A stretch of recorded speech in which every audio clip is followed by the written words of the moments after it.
पहला सौदा में आप सबका स्वागत है। भारतीय बाजारों के खुलने की तैयारी इस वक्त प्री ओपनिंग सेशन में। उससे पहले बता दें कि दुनिया भर के बाजारों से है बेहद कमजोरी के संकेत।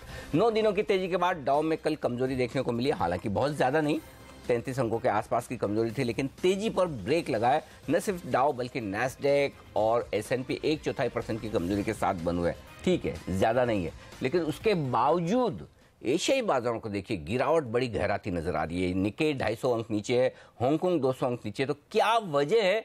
ये दुनिया भर के बाजार घबराए हुए हैं, कमजोरी का माहौल दिखा रहे हैं, और उसके पीछे वजह यह है कि अमेरिकी राष्ट्रपति डोनाल्ड ट्रंप साहब ने एक बेहद अहम और डराने वाला बयान दिया है कल देर शाम। आइए सुनते हैं। It will be met with fire and fury like the world has never seen. He has been very threatening beyond a normal statement. And as I said, they will be met with fire, fury, and frankly power, the likes of which this world has never seen before. तो ऐसा कुछ करेंगे दुनिया में कभी देखा नहीं गया हो, सुना नहीं गया हो। तो इतनी बड़ी धमकी इन्होंने दी है, अब देखना होगा कि फिर करते क्या हैं। और इनकी जनरली कथनी और करनी में फर्क नहीं होता, जो ये कहते हैं वो करके दिखाते हैं। तो इसीलिए बाजार घबराए हुए हैं। और अब आप देखिए रुचिर शर्मा जो MD और head of emerging markets global macros के हैं मॉर्गन स्टैनले के, वो क्या कह रहे हैं? वो कह रहे हैं कि बड़ा करेक्शन भारतीय बाजारों में और इमर्जिंग मार्केट्स में और दुनिया भर के बाजारों में देखने को मिल सकता है। आइए आपको उनका वक्तव्य सुनाते हैं। We have to be on the lookout as to what can really sort of end this bull market out here, given how extended we are. And so therefore, even in the op-ed, I tried and outlined what are the factors we should look out for at a time when there's a lot of complacency out there. The complacency can be measured in all sorts of metrics, as you well know. And I think that given the fact that the Fed is beginning to sort of normalize interest rates, yes, sure, it's happening very slowly. Given the fact that there is a bit of a regulatory crackdown beginning and some concerns about the oligopolist power of some of these tech companies, I think that the time has come that we look at those factors as to what can possibly end this great party once again, because not all parties last forever, as we know. तो रुचिर शर्मा जो हिंदुस्तानी है लेकिन Morgan Stanley के दुनिया भर के, पूरी Morgan Stanley का दुनिया में जो सेटअप है उसमें वो ये बड़ा नाम रखते हैं और इनकी राय को बड़ा गौर से सुना देखा जाता है। थोड़ा सा मामला इन्हें खराब दिख रहा है ग्लोबल मार्केट से, समझ रहे हैं कि जो लिक्विडिटी की वजह से बड़ी तेजी चल रही थी उस पर ब्रेक लगने के आसार है। लेकिन भारतीय बाजारों की तेजी पर तो कल ब्रेक बड़ा वाला लगा है।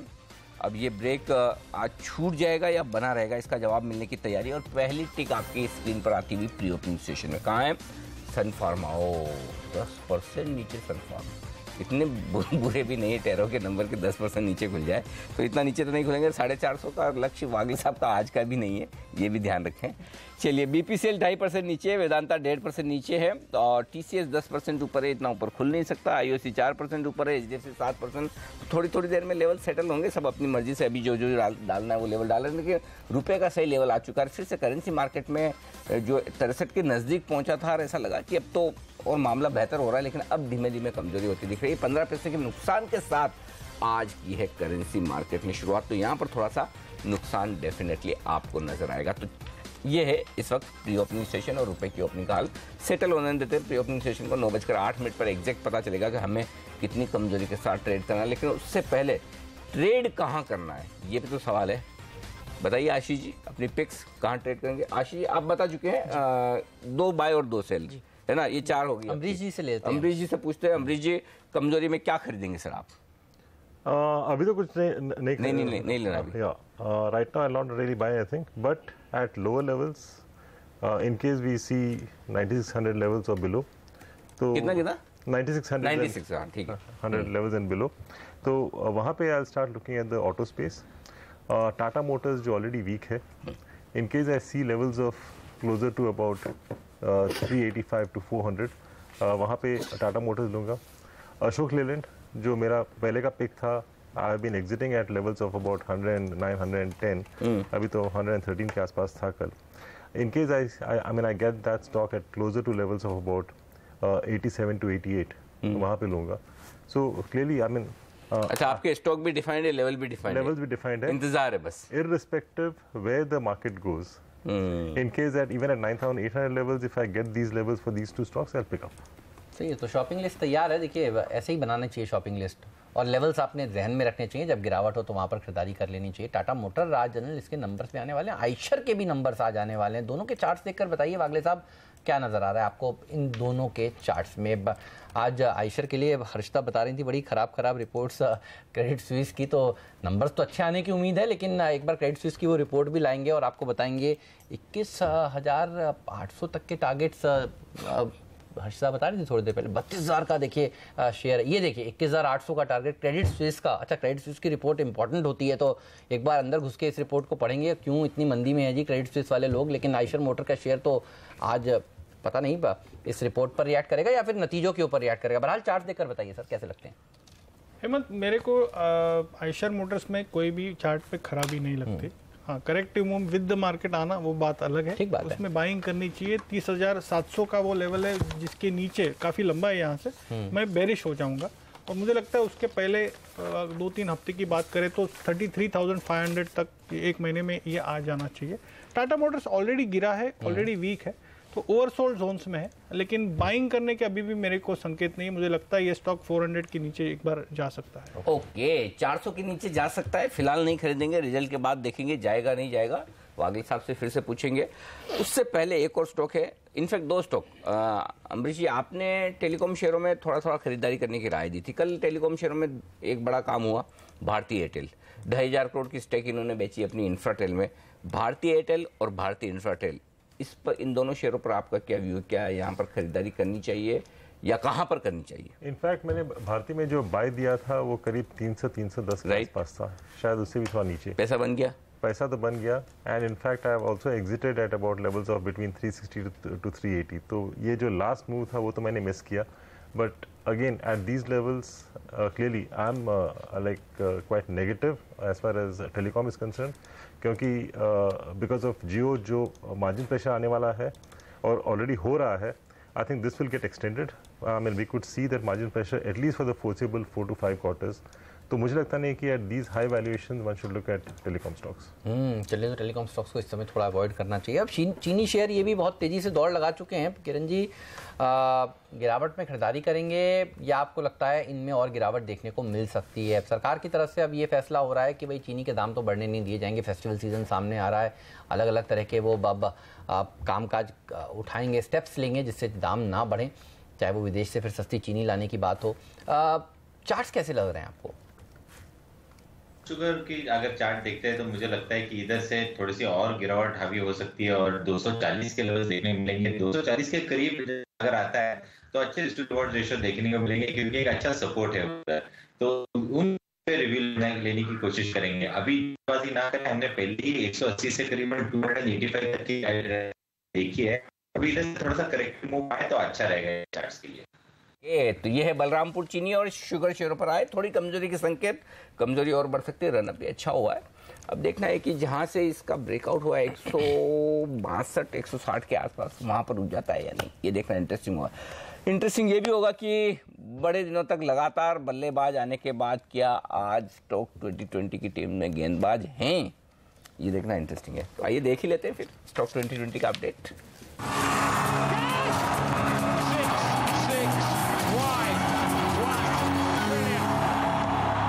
मेरी पूरी टीम पर नजर डालिए, गेंदबाजों के ऊपर ज्यादा भरोसा किया है। जिस तरह से अमेरिका और नॉर्थ कोरिया को लेकर तनाव बढ़ रहे हैं, सेबी का जो 331 शेयरों के ऊपर रोक आई है, उसके चलते भी आज ओवरहैंग बरकरार रहने वाला है। तो हाई बीटा शेयरों पर नजर रखिए, जो शेयर दौड़ चुके हैं वहां पर नजर रखिए, प्रेशर बन सकता है। JP associate, Syntex industries, HDIL, HCC, SREI infra अच्छी रैली दिखा चुका है। SREI यहां पर प्रेशर बन सकता है। अच्छे नतीजों के दम पर आज चुना है हमने आयशर मोटर को। अपेक्षा है कि रॉयल एनफील्ड के चलते अच्छी बिक्री हुई है और उसके नतीजे भी बढ़िया आएंगे। SBI के नतीजे शुक्रवार को आने वाले हैं, इसीलिए इसको टीम में आज ही से शामिल कर लिया है। बलरामपुर चीनी जैसे स्टॉक्स में थोड़ा और दबाव देखने को मिल सकता है, क्योंकि सरकार चीनी के दामों को नियंत्रण करेगी। अब फेस्टिवल सीजन से पहले GMR इंफ्रा और सुजलॉन FNO के 2 सबसे छोटी टिकट साइज के शेयरों को भी बिकवाली करने की राय है आज। ओके, मेरी टीम आपकी स्क्रीन पर आएगी और खरीदारी और बिकवाली दोनों के मौके हमें नजर आते हैं बाजार में। GTPL हैथवे जहां पे बेहद स्ट्रॉन्ग नंबर्स थे, मुनाफे में तो ऑलमोस्ट 80% का उछाल था, खरीदारी करने के मौके। BLS इंटरनेशनल सर्विसेज, जहां पे GMO इमर्जिंग मार्केट्स फंड ने खरीदारी करी है। ऑलमोस्ट 6.5 लाख शेयर्स के आसपास हाई से अच्छा खासा करेक्ट हो चुका है ये स्टॉक। खरीदारी करने के मौके ढूंढे। DCB बैंक कल 6% के आसपास ही कमजोरी थी, लग रहा है करेक्शन कैंडिडेट है, बिकवाली करने के मौके होंगे यहां पे। SRF कमजोर नतीजे, और वैसे भी स्टॉक लगातार इस साल अब तक अंडर परफॉर्म कर रहा है, तो शायद आज भी दबाव के साथ कामकाज हो। सिमिलर मूव्स हम पिडलाइट में एक्सपेक्ट कर रहे हैं, जहां पे शायद आज बिकवाली करने के मौके होंगे। अच्छे आउट परफॉर्मेंस के बाद ये दबाव शायद देखने को मिले। टाटा मोटर्स थोड़ा सा कॉशियस है, खरीदारी करने के मौके, लेकिन आज नंबर्स आने वाले हैं। ये स्टॉक अपने सपोर्ट लेवल्स के आसपास कामकाज कर रहा है, तो लग रहा है यहां से शायद एक उछाल ड्यू है, पर क्योंकि आज रिजल्ट्स हैं स्टिक स्टॉप लॉस के साथ। अपोलो टायर्स और कावेरी सीड में लॉन्ग अनवाइंडिंग देखने को मिली है, और एक करेक्शन कैंडिडेट आज के ट्रेड में नजर आते हैं अगर बाजार में दबाव देखने को मिले। आशियाना हाउसिंग, बेहद स्ट्रॉन्ग नंबर्स इस कंपनी की तरफ से आते हुए, तो एक रियल एस्टेट कंपनी में खरीदारी करने के आज मौके ढूंढ रहे हैं हम। डीमोनेटाइजेशन के इंपैक्ट लग रहा है नंबर्स को देख के खत्म हो रहे हैं, उसका फायदा स्टॉक को मिलना चाहिए। और फाइनली सोम डिस्टिलरीज, जी हां बुधवार है, लेकिन एक लिकर कंपनी रिकमेंड कर रहे हैं, प्रोडक्ट के लिहाज से नहीं स्टॉक के लिहाज से खरीदारी करें क्योंकि रिजल्ट्स बेहद स्ट्रॉन्ग आए।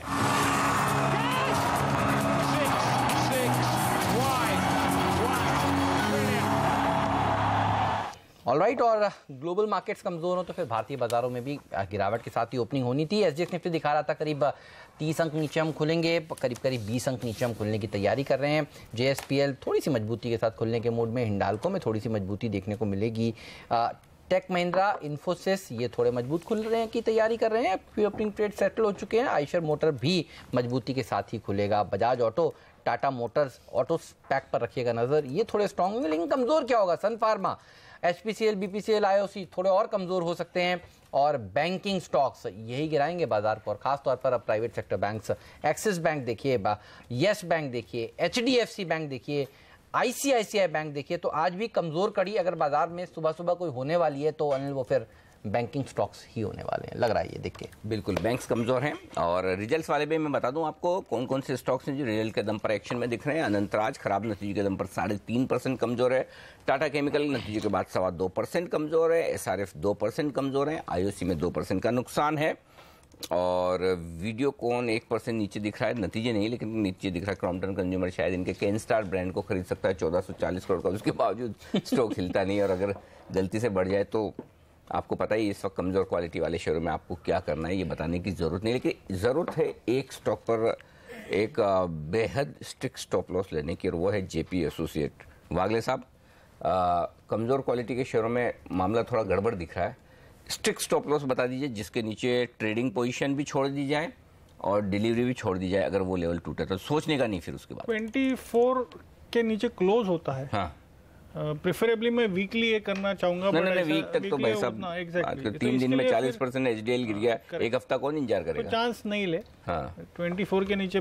और ट्रेडर्स के लिए एक ही लेवल है, ज्यादा फर्क नहीं। अभी भाव 26 रुपया है, तो 2 रुपए के नीचे जाता है तो फिर ये 18-19 तक थोड़ा छोटा नहीं दे सकते?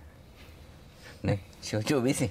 चलिए, तो आज सुबह सन स्टॉक 2020 में पहला गेंदबाज हमने इसे ही दिया है, और इसलिए दिया है क्योंकि समझ में ये आ रहा है कि बड़े HNI जिनके नाम सुनकर आप बड़े उत्साहित होते हैं, उन्होंने खरीदारी करी है, तो आपको बता दें कि वो यहाँ से अब निकलते हुए नजर आ रहे हैं। तो आप समझ गए, यहाँ से अब तेजी एक बार की पूरी खत्म होती हुई नजर आ रही है। और बता देते हैं आपको, अनंतराज ने अभी बताया इसके वीक नंबर्स आए हैं।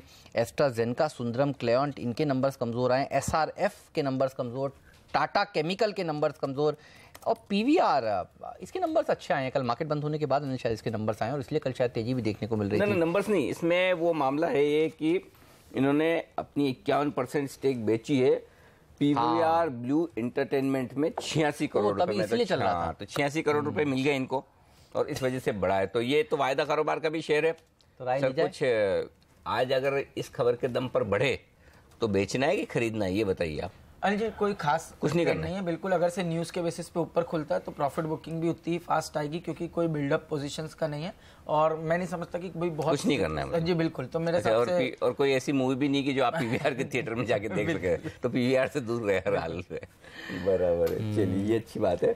ओके, इस बीच स्टॉक्स थोड़े और एक्शन में दिख रहे हैं, वो है सन फार्मा। एक राय खुलने के बाद अभी अमरीश जी से भी लेना सर, ये टेरो के रिजल्ट देख के क्या करें अब सन फार्मा में?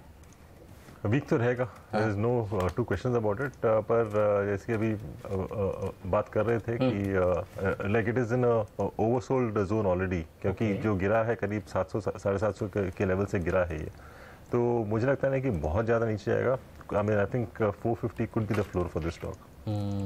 और आईटी सेक्टर पर क्या राय है, क्या आप यहाँ पर सिलेक्टिवली खरीदारी करनी चाहिए और नीचे के लेवल्स देखने को मिल सकते हैं? रुचि शर्मा कह रहे हैं कि वो उनको तो टेक्नोलॉजी अभी अच्छी नहीं लग रही और टेक्नोलॉजी स्टॉक्स वहाँ पर उनको लगता है शायद और कमजोर हो सकते हैं, लेकिन यहाँ पर क्या व्यू है? आई थिंक द बिगेस्ट जो इशू अभी है for the IT stocks possibly is not the visa issue, possibly not the order flow, but I think the way the rupee is going. Okay, और अभी तो शायद लग रहा है कि it can go to levels of closer to about 61 और possibly 60 over the next 9 months to a year. I think that is the view which is coming out. I think that is the biggest risk. ये syntax को क्या हो गया sir?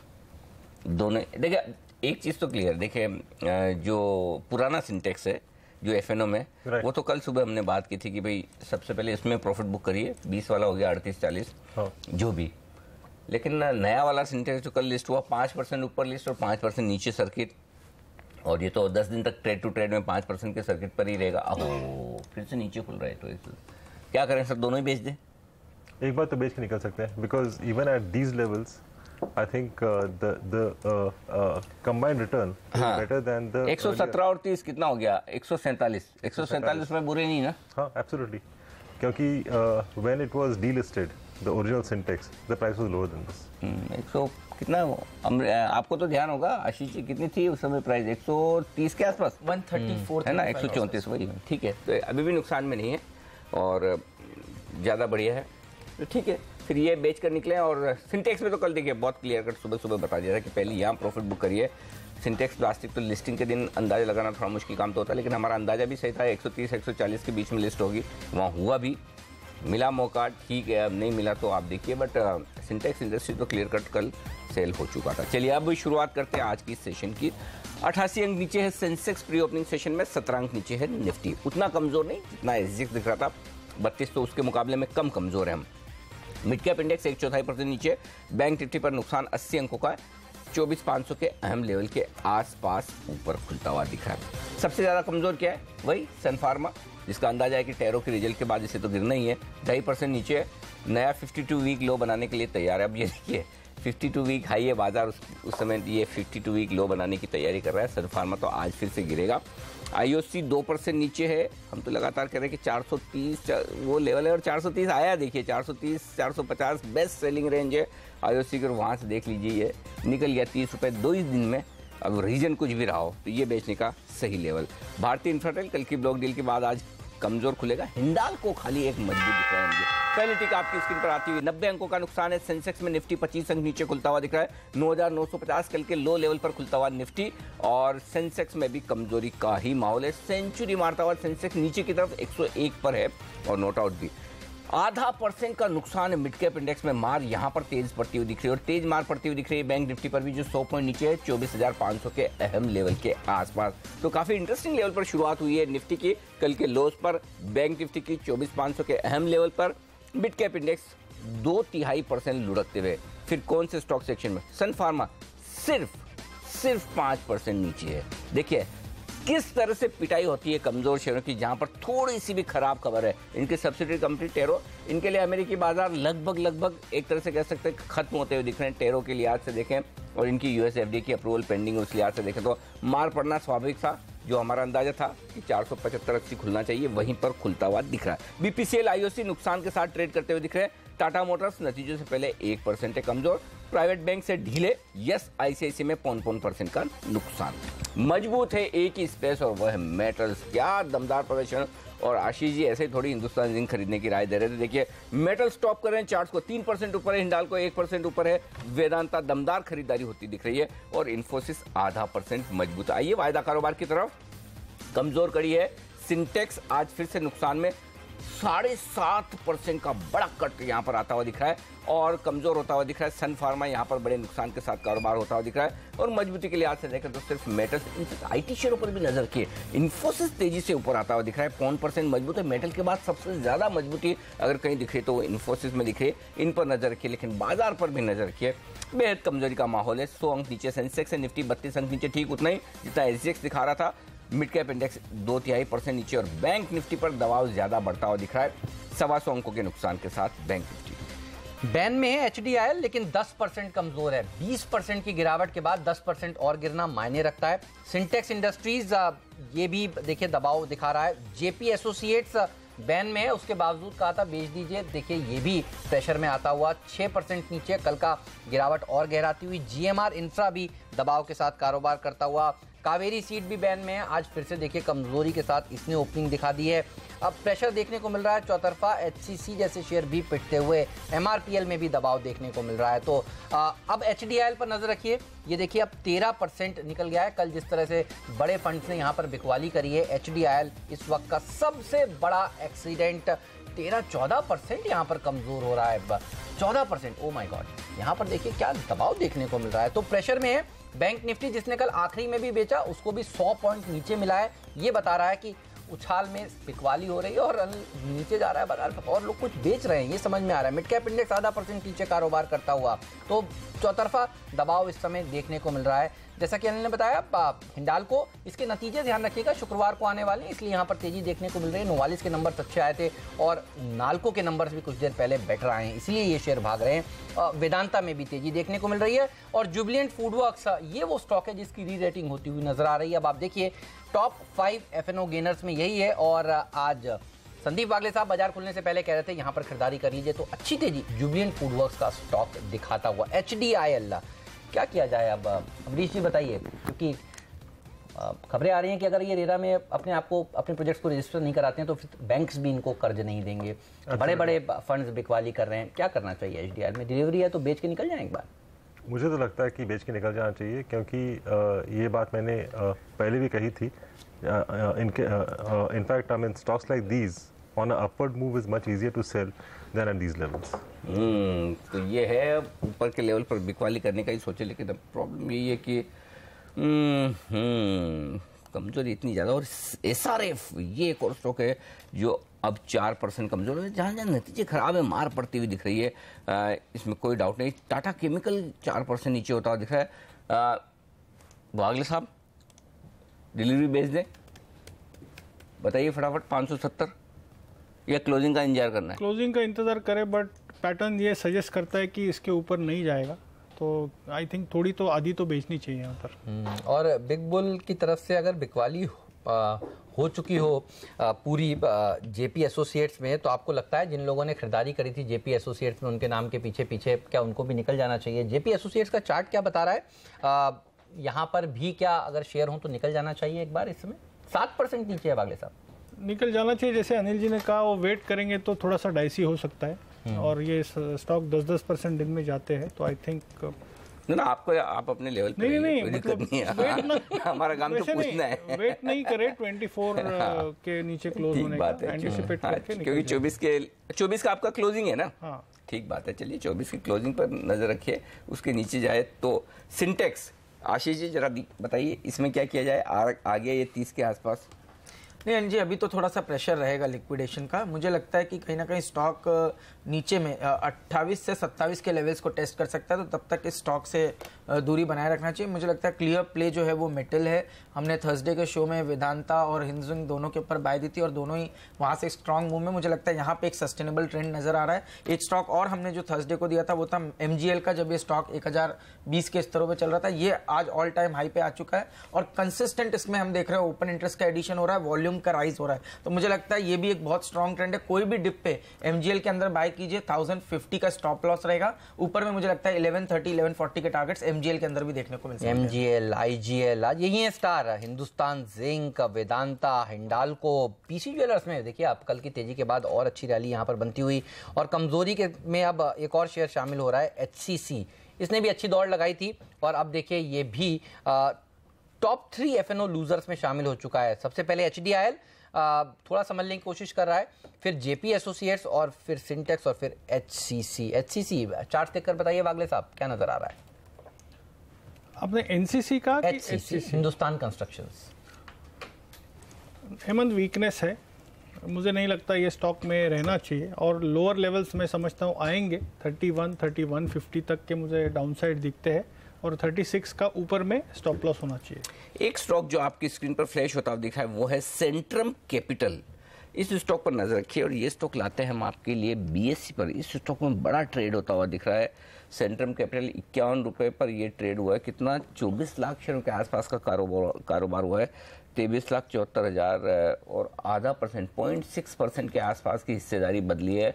और बाजार में अंदाजे लगाए जा रहे थे कि कुछ बड़े इन्वेस्टर्स इस स्टॉक में इंटरेस्टेड हैं। मेरे ख्याल से यही है ना अमरीश वो स्टॉक जहाँ पर वो स्टैंड चार्ट से बिंद्रा साहब इस कंपनी में शिफ्ट हुए हैं, इस कंपनी को हेड करें, है ना, जसप्रीत बिंद्रा साहब जो, राइट? आशीष जी आप ट्रैक करते हैं शायद? नहीं, ये आपकी पहले वाली कंपनी है क्या? नहीं अच्छा, आपकी सेंटम है।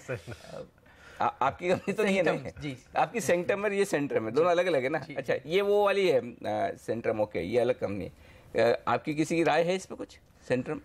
नहीं, मेरी राय तो ज्यादा कुछ नहीं है। चलिए इस आज के ब्लॉग पे नजर रखिएगा, किन लोगों ने खरीदा, ये इंटरेस्टिंग हो सकता है देखना। 2 दिन पहले भी एक ब्लॉक डील हुआ था। That is the time it moved up from 50 to 58 levels. Okay, आज 51 में हुआ है। अभी क्या चल रहा है? ये 56 रुपए चल रहा है। इंटरेस्टिंग। किरण जी जरा देखिए चार्ट्स, बताइए सेंट्रम कैपिटल क्या एक्शन हो रहा है, क्या करना चाहिए? अनिल जी बीएससी पे लिस्टेड है, मेरे पास बीएससी के चार्ट्स नहीं है तो इसके ऊपर मैं कमेंट नहीं कर पाऊंगा। चलिए आपके पास है बीएससी की चार्ट्स? नहीं, चलिए दोनों के पास बीएससी की चार्ट्स नहीं है, एनएससी की चार्ट्स। अच्छा, एक और स्टॉक है जो है तो दोनों ही एक्सचेंज पे, अब चार्ट आपके पास है कि नहीं बताइए। मोतीलाल ओसवाल। मोतीलाल ओसवाल में भी बड़ा ट्रेड हुआ है। कितना? 1.4%, 3.5 लाख शेयरों का 1.4% हिस्सेदारी यहाँ भी। ओह, ये तो अच्छा, ओके, सिर्फ ब्लॉक डील की वजह से नीचे आया था ये जहां ब्लॉक डील हुई वहीं से स्टॉक घूम गया 1070 पर। क्या रनअप हुआ है इस स्टॉक में भी। और मेरे ख्याल से इसका लाइफ हाई 1400 के आसपास बना था शायद, और वहां से करेक्शन हुआ तो करेक्शन भी एक अच्छा हो गया। और अब करेक्शन के पास जब बड़े ब्लॉक होते दिख रहे हैं तो इसके चार्ट्स आप दोनों में से किसके पास हैं? आपके पास हैं वागले साहब? You go first.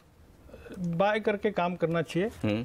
Delivery based ये है और मैं समझता हूँ ये 1160 1170 तक की मूव की शुरुआत है। करंटली 1106 का भाव है। आपका स्टॉप लॉस होगा 1080, एक 20 रुपए का रिस्क, 60 रुपए का अपसाइड। जबरदस्त शेयर है। आप 1330 का इसने लाइफ टाइम हाई बनाया था, 1400 का हमें लगता था कि ये पहुंच जाएगा, तो अब वापस से तेजी देखने को मिल रही है इस स्टॉक में। फेसबुक लाइव पर हमने काफ़ी बार कहा है कि ये शेयर आपके ज़रूर पोर्टफोलियो में होना चाहिए। अच्छी रैली यहाँ पर बनती हुई, लेकिन अब आप देखिए बैंक निफ्टी जिस तरह से कमज़ोर हो रहा है। आईसीआईसीआई बैंक का 1.5% नीचे, एक्सिस बैंक में भी गिरावट, येस बैंक में भी कमजोरी, प्राइवेट सेक्टर बैंक्स में साफ तौर पर एचडीएफसी बैंक भी देखिए ये भी 0.5% कमज़ोर है। और इसीलिए जितना ये बैंकिंग सेक्टर कमजोर है, इसीलिए देखिए आप बाजार में भी कमजोरी देखने को मिल रही है। एक बढ़ने वाले शेयर के सामने अब 5 गिरने वाले शेयर हो गए हैं। किरण जी, बैंक निफ्टी के टारगेट्स दीजिए, अब क्या किया जाए, क्योंकि कल भी डेज लो पर समाप्ति हुई और आज भी खुलते ही 100 पॉइंट गैप डाउन खुलने के बाद और गिरावट गहराती जा रही है। नेक्स्ट बड़ा जो सपोर्ट है करीबन 24,250 के करीब आता है, उधर एक बार थोड़ा सा पॉज लेगा। उसके पहले मुझे नहीं लगता है कोई रिस्पाइट रैली देखने मिलेगी। जिस तरीके कल के पहले सत्र में हमने देखा था क्रैक, वो काफी सराहनीय था और जो पुल बैक आया था उसको भी सेल ऑफ में कन्वर्ट किया गया था। और आज जो गैप डाउन से खुला है तो आखिरी 15 मिनट में जो हमने पुल बैक रैली देखी थी वो सब ट्रैप होते नजर आ रहे हैं। तो मुझे लगता है कि 24,250 के पहले ये बैंक निफ्टी नीचे नहीं रुकेगा। वही पहले लेवल्स रहेंगे जहां पे आपको एक बार शॉर्ट्स कवर कर लेने चाहिए। उसके पहले कोई डरने की बात दिखाई नहीं दे रही है।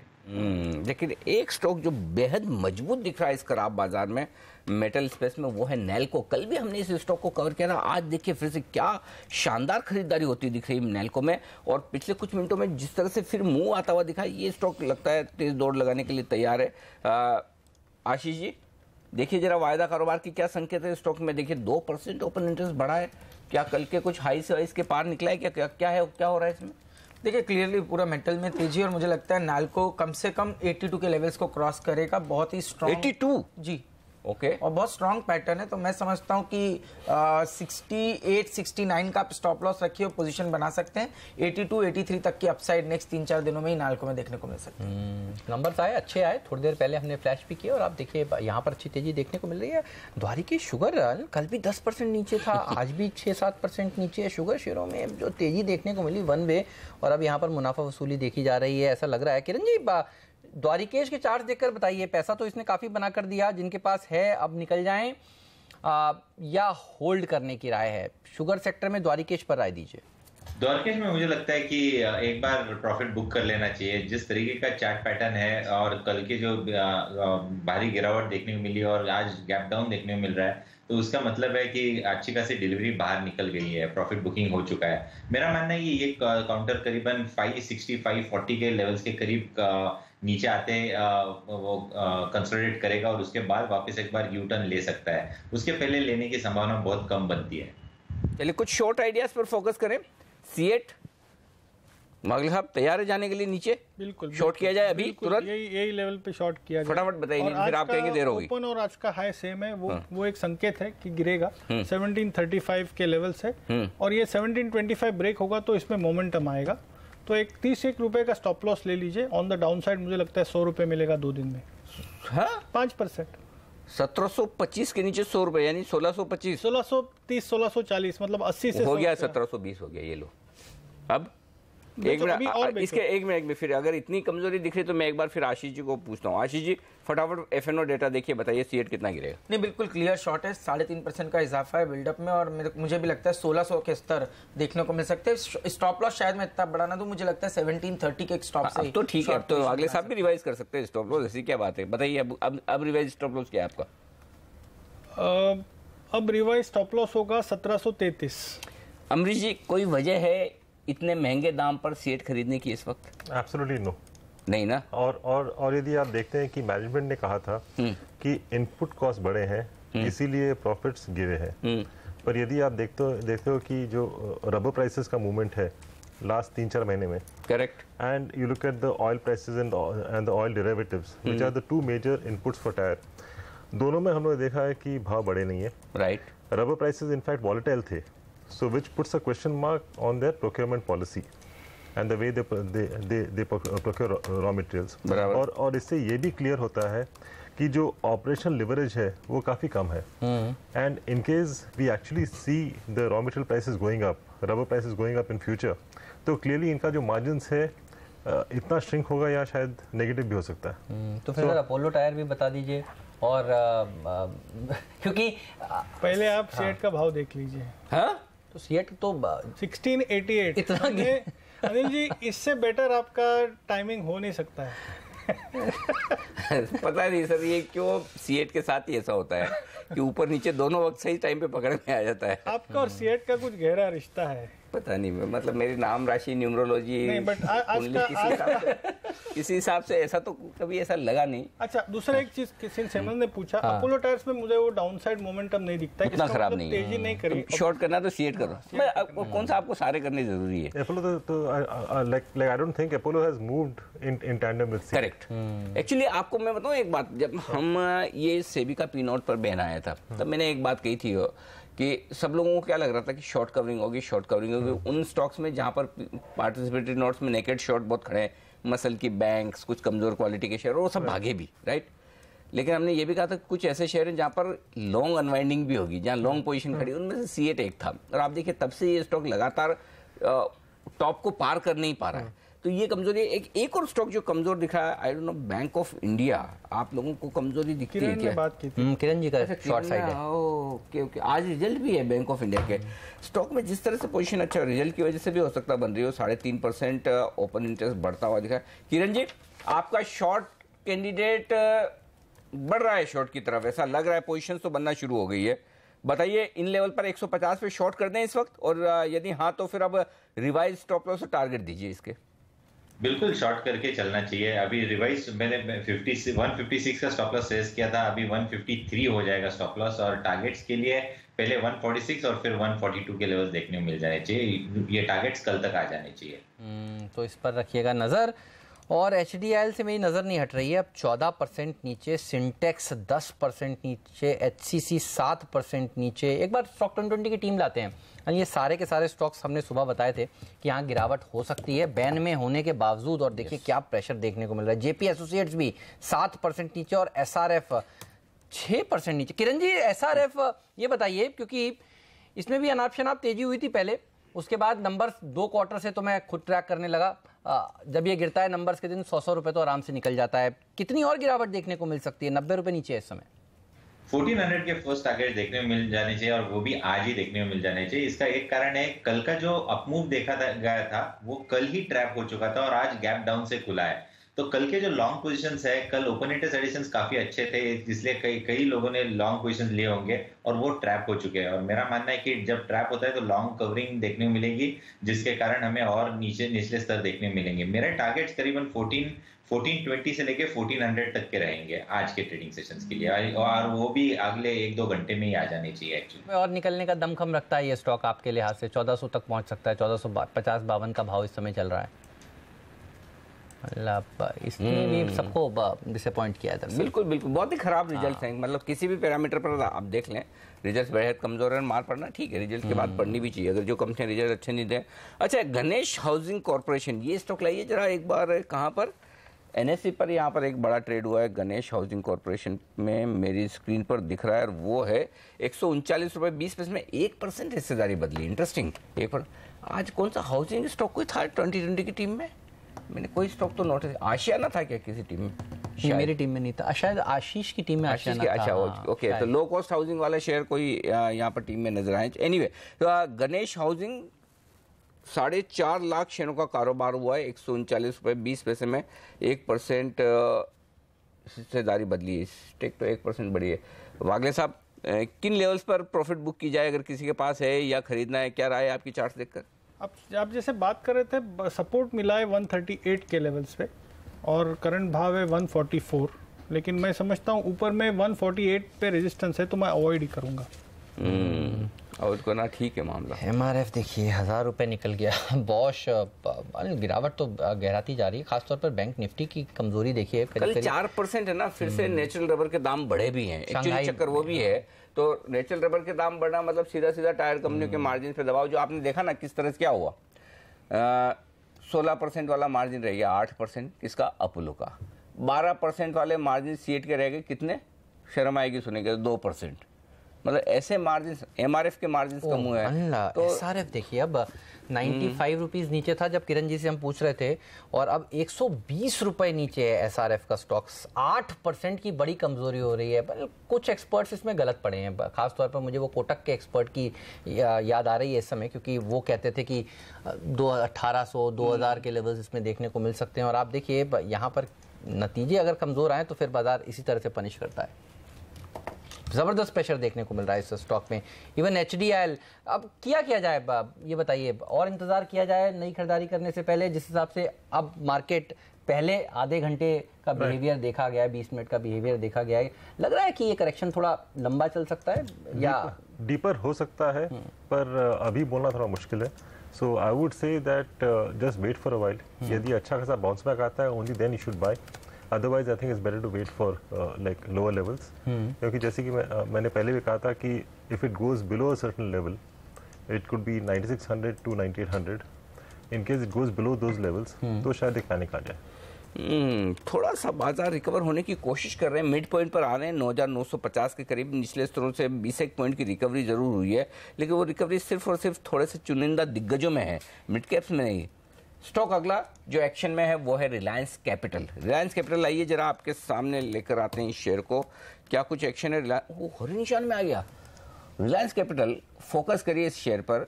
म्यूचुअल फंड का DRHP फाइल होने की तैयारी में है, इसका इशू लाने की तैयारी में है। मैं इसलिए फोकस कर रहा हूं, अगर बाजार की रिकवरी तो ये स्टॉक भागने में आगे रहेगा, और वो इसलिए रहेगा, एक बड़ा ब्लॉक डील हुआ है, ये BSE पर लाते हैं। BSE पर ये स्टॉक 1/4% हिस्सेदारी रिलायंस कैपिटल की बदलती हुई दिख रही है। 1/4% बड़ी कही जाएगी रिलायंस के लिए, और 7 लाख शेयरों का ट्रेड ये हुआ है 782 रुपये 65 पैसे में। वागले साहब फटाफट इससे पहले कि भाग जाए आप बताइए चार्ट्स इसमें क्या है एक्शन, क्योंकि ये स्टॉक किसी भी भाव से नीचे नहीं आ रहा, लगातार मजबूत हो रहा है। राइट अनिल जी, जब से इसका आई थिंक 2 या 3 हफ्ते पहले जब से ये स्टॉक ने 700 680 के लेवल्स तोड़े हैं, तब से ये अप ट्रेंड में है। तो कोई भी गिरावट में ये स्टॉक लेना चाहिए। राइट। ये मार्केट में मोमेंटम में मैं रिकमेंड नहीं करूंगा, क्योंकि इसका मैं स्टॉप लॉस 750 का होगा। लेकिन तेजी तो करनी चाहिए, थोड़े से हल्के से करेक्टिव मूव पे। ये स्टॉक में बिल्कुल भी मंदी नहीं करनी चाहिए। एक तो दो चीज बताइए। 840 के अपसाइड टारगेट्स। 840? हाँ, अभी 790 है तो, और 750 का स्टॉप लॉस, ये रेंज में खेलिए। 750 स्टॉप लॉस और 840 टारगेट, 90 रुपए की रेंज होगी। लेने के लिए सबसे बढ़िया लेवल क्या है? 760 के आसपास आता है करंटली, 790 उतना तो नहीं आएगा। 770 760 ये मुझे कंफर्ट देगा। आज का लो भी 776 है। जबरदस्त प्रदर्शन दिखा रहा है पिछले कई दिनों से, खासतौर से जब वो स्टोरी आई है कि डिमर्ज होंगी कंपनियां, इसकी अलग अलग, और वैल्यू तो है इसमें, ये बात तो सही है। पीसी ज्वेलर्स कल के कमजोर बाजार में भी स्ट्रॉन्ग प्रदर्शन दिखा रहा था, और पिछले 15-20 मिनटों का अगर आप मूवमेंट देखें तो भी देखिए शेयर मजबूत है। किरण, इसके चार्ट देखकर बताइए ये कैसे नजर आ रहे हैं, क्या और दौड़ लगा सकता है? काफी अच्छा चार्ट पैटर्न है, और 295 के स्ट्रिक्स नजदीक वाले स्टॉप लॉस के साथ लॉन्ग की पोजीशंस क्रिएट करने चाहिए, और 307 309 के लेवल्स आज के ट्रेडिंग सेशन में देखने को मिल सकते हैं।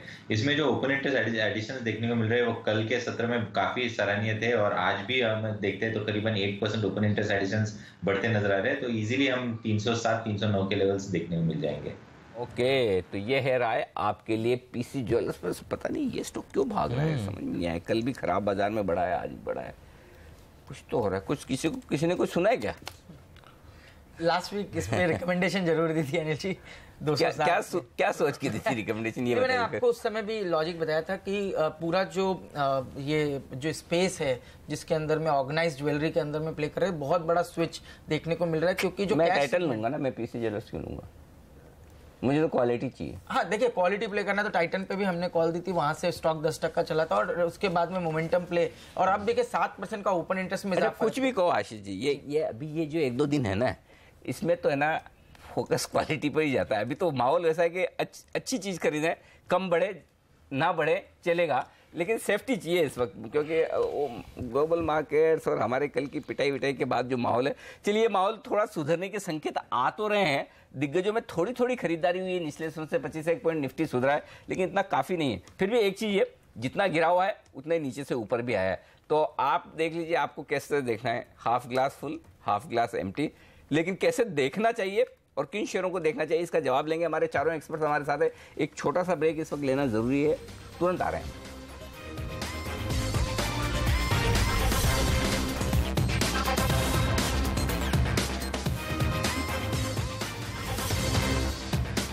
एक 117 अंक नीचे है सेंसेक्स, और निफ्टी पर नुकसान 30 अंकों का फिर से 9950 पर आता हुआ दिख रहा है। तो थोड़ी सी राहत के संकेत जरूर आपके लिए यहाँ पर हैं। अब मिड कैप इंडेक्स अभी भी 0.1% कमजोर है, यहाँ संकेत अभी भी राहत के नहीं है। बैंक निफ्टी 24,500 के अहम लेवल के नीचे ट्रेड कर रहा है, राहत के संकेत नहीं है। 150 अंकों का नुकसान। एक और कमजोर स्टॉक मेरी लिस्ट में आ रहा है, बर्जर पेंट्स, जो पहले बताएगा कि शॉर्ट साइड पर है कि नहीं, मैं उससे राय लेता हूँ। 3% स्टॉक गिरा जरूर है, और ओपन इंटरेस्ट तेजी से बढ़ रहा है। देखिए एसआरएफ और सीएट तो कमजोरी की तरफ समझ में आता है, जहां पर हमने कवर कर लिया है, ओपन इंटरेस्ट भी बढ़िया नीचे भी है, लेकिन बर्जर पेंट बड़ी तेजी से फिसला है। और अच्छा, माहौल भी तो खराब है, ये जिस ग्लोबल टेंशन वाला माहौल जिसमें ये क्रूड के दाम जो बढ़ने के खतरे हैं, इनके लिए नेगेटिव है। साथ ही वो टाइटेनियम के दाम बढ़ने की जो रिपोर्ट आ रही थी, वो भी बर्जर पेंट्स के लिए नेगेटिव। पहले टेक्निकल चार्ट्स लें या फंडामेंटल, कौन तैयार है? वागले साहब, आशीष जी, आप में से किसने देखा है? अनिल देखिए, बिल्डअप डेफिनेटली बहुत स्ट्रांग हुआ है, और लेवल्स पे ध्यान रखूंगा। 240 के लेवल्स नहीं ब्रेक होना चाहिए। अगर से वो ब्रेक होते हैं तो शॉर्ट्स हावी हो जाएंगे लॉन्ग्स के ऊपर, और एवरेज बिल्कुल उस समय पे फिर डोमिनेट करेगा, कहीं ना कहीं शॉर्ट फिर एक्टिव हो जाएंगे। 240 के नीचे मुझे लगता है 225 के लेवल्स देखने को मिल सकते हैं, बट बिल्कुल 240 के नीचे ही शॉर्ट की सलाह मैं इसके अंदर दूंगा। बट एक स्टॉक मेरे को लॉन्ग की तरफ नजर आ रहा है, मैं लेता हूं। उससे पहले मैं एक बार बर्जर पे राय ले लूं अमरीश जी से। अमरीश जी, क्या करना चाहिए 240-45 की रेंज में? I would say again wait for a while. नहीं, है उनके पास बेचना चाहिए?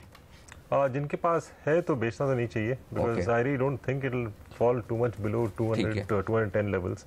तो ये 20-30 रुपए के लिए for a investor it doesn't make sense. ठीक है। For a trader, yes, I think one should exit and buy back. चलिए, तो ये रहा है। हाँ, आप कुछ कह रहे हैं? स्टॉक आप बताइए, आपका कौन सा बाय? भारत फोर्स बहुत इंटरेस्टिंग लग रहा है। मेजर ब्रेकआउट है मंथली चार्ट्स पे 1200 के ऊपर। बिल्डअप अभी तक नजर नहीं आ रहा, बट जिस तरह का वॉल्यूम एक्शन है उसको देखते हुए मुझे लगता है कि फॉलो अप में आप ओपन इंटरेस्ट का एडिशन भी देखने को मिल सकता है। 1190 का स्टॉप लॉस रखिए, 1230 तक के टारगेट्स भारत फोर्स में देखने को मिल सकता है। अच्छा, HPBP IOC में ज्यादा तेज कौन सा शेयर सुधर सकता है? क्योंकि आप देखिए IOC 3% ऊपर, और आप इसके चार्ट देखिए क्या रिकवरी देखने को मिली है। जहां खुले 5-7 मिनट के बाद तेजी बनने लगी।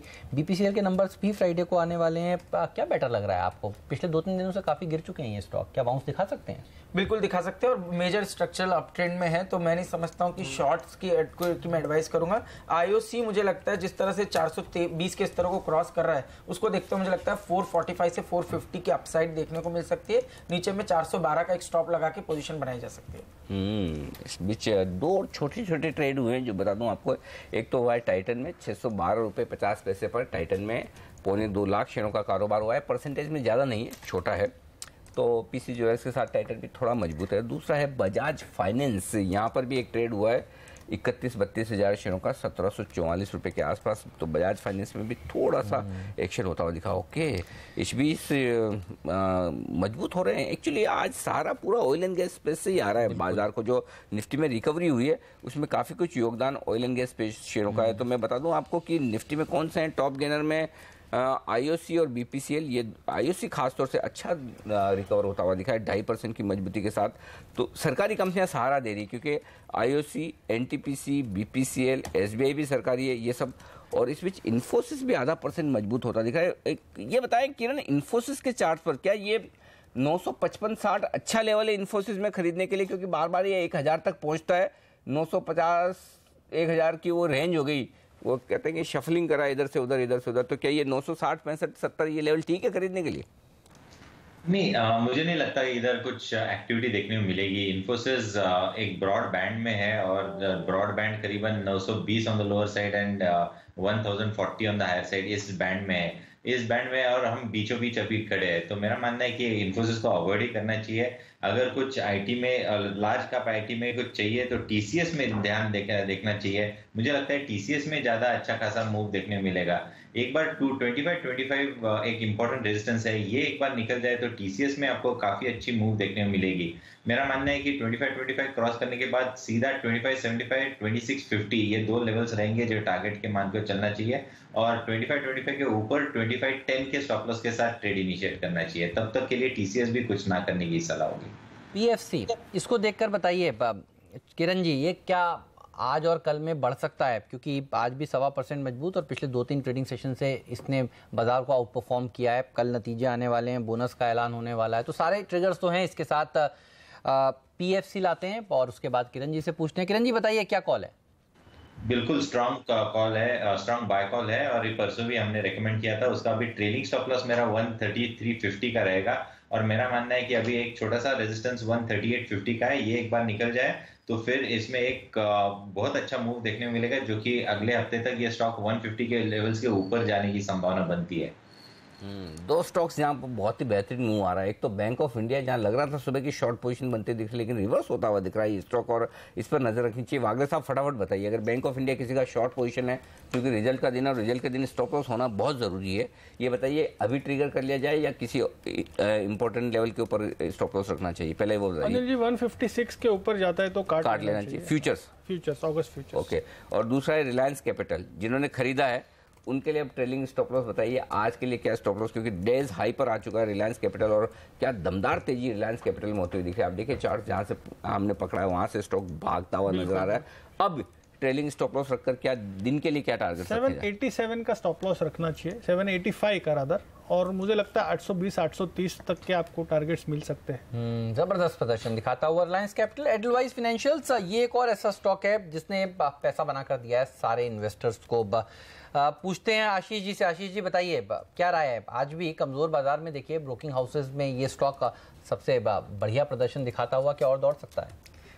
अब इसको ब्रोकिंग कहें या एनबीएफसी, जो भी आप कहें, क्योंकि डेफिनेटली इसके अंदर जो कंट्रीब्यूशन है वो major up contribution NBFC space से आ रहा है। और मुझे लगता है इसका हमने परसों जो इन्वेस्टर मीट अटेंड किया था, बहुत ही पॉजिटिव एक वाइब्स थी वहां पर पे। उसके बाद भी स्टॉक में बहुत अच्छी बाइंग हमें देखने को मिली, ऑल टाइम हाइस पे ट्रेड कर रहा है। मुझे नहीं लगता किसी भी कारणों से ये स्टॉक कम से कम 320-330 के स्तरों को आने वाले दिनों में छू सकता है। अब डाउन साइड में मुझे लगता है पोजिशनल स्टॉप आपको 220 का रख के इसको कंटिन्यूसली पॉजिटिव साइड पे ट्रेड करना चाहिए। अच्छा, जल्दी से एक एसबीआई भी बताइए। आज देखिए पीएसयू बैंक्स में जो सुधार देखने को मिल रहा है, एसबीआई के नतीजे आने वाले हैं अब, और नतीजों से पहले यहाँ पर अच्छी बाइंग बन रही है। एसबीआई, पीएनबी, क्या बेटर लग रहा है सी बेस्ट इसमें एसबीआई है, कोई और को प्ले करने में बहुत रिस्क हो सकती है। एसबीआई काफी स्टेबल है, मैं समझता हूँ 302 का एक स्टॉप लॉस रखिए, ऊपर में जो 2-3 दिन पहले हाई बना था 316-17 का, वो क्रॉस होकर मुझे लगता है 322-23 तक की अपसाइड एसबीआई में देखने को मिल सकती है। चलिए ठीक है, बहुत बहुत शुक्रिया आप सबका हमारे लिए वक्त निकालने के लिए और बाजार पर हमारे दर्शकों को राय देने के लिए। और अब हमारे साथ जुड़ रहे बाजार के जाने माने टेक्निकल एक्सपर्ट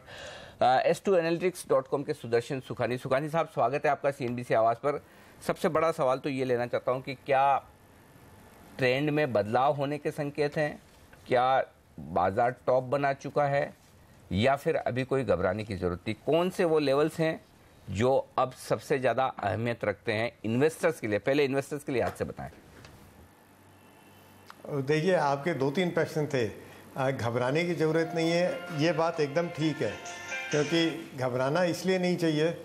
हम लंबी अवधि के बुल मार्केट में हैं और करेक्शंस हर बुल मार्केट में आते हैं, तो अगर हम हर करेक्शन पर हर 100-200 पॉइंट के मंदी पर घबराने लगेंगे तो हम बुल मार्केट का फ़ायदा कभी ले ही नहीं पाएंगे।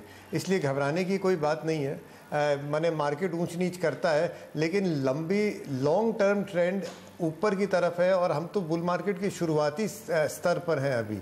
तो ये बात एकदम समझनी चाहिए निवेशकों को कि थोड़ी सी दूरगामी दृष्टि रखें, ये एक दिन के आधे घंटे के मूवमेंट्स पर बहुत ज़्यादा ध्यान न दें। ट्रेडर्स के लिए दूसरी बात होती है, ट्रेडर्स के लिए ये समझ में आ रहा है कि कम से कम कुछ दिनों के लिए एक शॉर्ट टर्म टॉप शायद बन गया है। बैंक निफ्टी में तो लगभग ऐसा लगता है कि बन ही गया है और शायद निफ्टी में भी बन गया है। तो ट्रेडर्स को ये समझना चाहिए कि वो जो 2 दिन 4 दिन 1 दिन की ट्रेडिंग करते हैं उसका ट्रेंड अब ऊपर की तरफ नहीं है, साइडवेज हो सकता है, हल्की मंदी हो सकती है, पर वहाँ पर ट्रेंड चेंज हो चुका है। अच्छा सुखानी साहब, इस बार भी जो एक आध दिन का कल से करेक्शन शुरू हुआ, उसमें भी देखिए मेटल शेयरों ने आउट परफॉर्म किया और आज भी देखिए सुबह बाजार कमज़ोर है, लेकिन ये स्टॉक सारे के सारे हिंडाल्को, वेदांता, नाल्को, हिंदुस्तान जिंक, टाटा स्टील सब बढ़िया प्रदर्शन दिखा रहे हैं। क्या ये पॉकेट आपको अभी भी पसंद है और आपको लगता है कि ये तेज़ी जारी रह सकती है यहाँ पर? नहीं, मुझे नहीं लगता है कि भाई ये कमोडिटीज़ का जो ये सेक्शन आप जिसकी बात कर रहे हैं इसमें बहुत बड़ी तेज़ी बाकी है। ये आउट परफॉर्म कर रहे हैं अलग अलग कारणों से। कभी कभी कोई सेक्शन कुछ दिनों के लिए अपनी राह ले लेता है, इतनी सी बात है। कमोडिटीज़ में एक खास बात होती है कि इनका सपोर्ट और रेजिस्टेंस दोनों लिमिटेड होता है। कोई भी कमोडिटी ऐसा नहीं हो सकता है कि इन्फोसिस की तरह 10 गुना 100 गुना बढ़ जाए, फिर वो कमोडिटी बिकेगा ही नहीं। तो स्टॉक्स की भी यही बात है। तो टाटा स्टील, हिंदाल्को कल एक बार वापस हाइस पर जाके नीचे भी आया था। जितने कमोडिटी स्टॉक्स हैं उनमें मुनाफा लेना चाहिए, मुझे नहीं लगता इसमें अब बने रहे।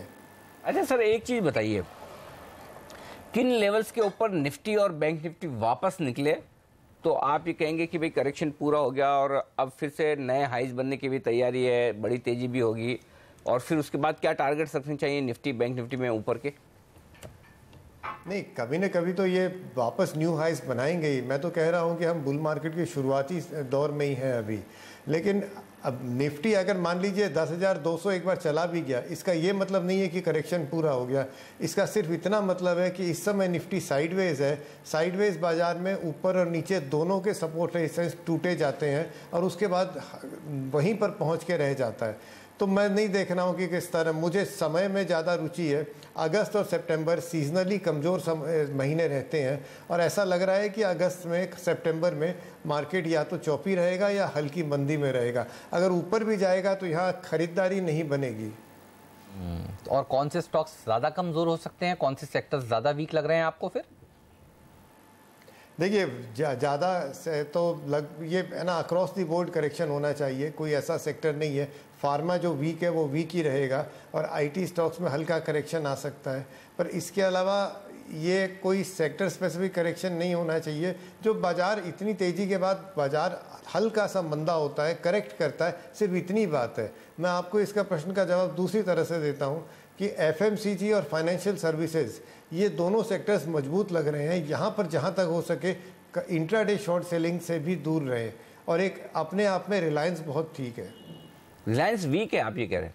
ठीक है। नहीं, रिलायंस ठीक है। ठीक है, हाँ हाँ हाँ, मैं वही पूछा था, मैंने कहा ठीक है या वीक है, थोड़ा सुनने में फर्क रह गया।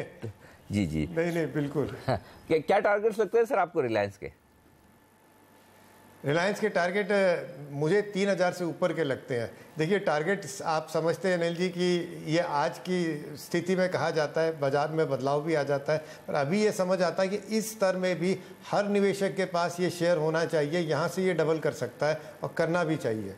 इंटरेस्टिंग। तो यहाँ से भी डबल। और रिलायंस निफ्टी का स्टॉक सबसे बड़ी मार्केट कैप वाली कंपनी, अगर यहाँ से डबल हो तो फिर निफ्टी कितना बढ़ेगा ये आप अंदाज़ा लगाइए, और फिर ये आपके पोर्टफोलियो में ज़रूर होना चाहिए। सुदर्शन सर की बड़ी स्ट्रॉन्ग राय है टेक्निकल्स को देख के। लेकिन यहाँ पर रिलायंस की बात हुई तो एक स्टैंडर्ड डिस्क्लेमर आपको देना ज़रूरी है। CNBC आवाज़ आपका चहेता चैनल जो आप इस वक्त देख रहे हैं, ये है TV18 ब्रॉडकास्ट का हिस्सा, और TV18 ब्रॉडकास्ट का स्वामित्व और प्रबंधन रिलायंस इंडस्ट्रीज़ के हाथ में। तो कोई भी रिकमेंडेशन, कोई भी खबर आप अगर रिलायंस इंडस्ट्रीज से जुड़ी हुई अगर हमारे चैनल पर देखें, सुने, तो ये एक स्टैंडर्ड डिस्क्लेमर ज़रूर ध्यान में रखें।